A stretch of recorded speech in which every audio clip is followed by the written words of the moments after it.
Welcome to Deeper Dives.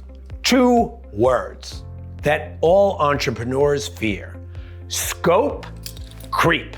Scope creep is all of the services that you provide to a client that haven't originally been promised. And it never comes down like an avalanche. That's why they call it creep. It's step by step, inch by inch. And before you know it, you spent an additional month on a project and you haven't been paid for it. So how to prevent that? You have to stick to your agreement. Now, how do you memorialize your agreement? Well, at minimum, have it in writing in an email. Of course, you can have a contract, statement of work, but no contract should just be verbal. Oh, I'll give you my word. If someone's gonna give their word, then they could sign a contract or commit it in writing. So now that we know what scope creep is, let's look at certain examples regardless of the field you're in. If you're a plumber and you agree to fix someone's faucet and you make that agreement, you fix the faucet and you're paid.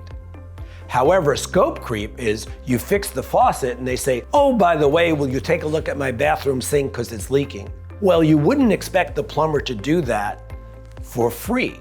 That's asking them to do another job. So in that case, scope creep is very obvious. Not saying it's intentional on the client's part, because it's usually very innocent and they think it takes 5 seconds to fix something. Now, it's not quite so obvious in an area such as building a website or editing or an artistic pursuit. It takes time to edit a video. It takes time to draft a script. So what we do in our contracts, very open and honestly, is we have the conversation about scope creep. And we say, we'll give you 2 iterations of editing, or we'll give you 2 rewrites. You set a very fair and mutually agreeable boundary. And if you go over that boundary, of course, you've added to your contract. It's no different than a term you've all been familiar with, overtime. So there's no reason that an entrepreneur in an artistic profession shouldn't set fair and equitable and transparent boundaries and then not exceed it. Because when you exceed it, you come back to those 2 very, very frightening words: scope creep.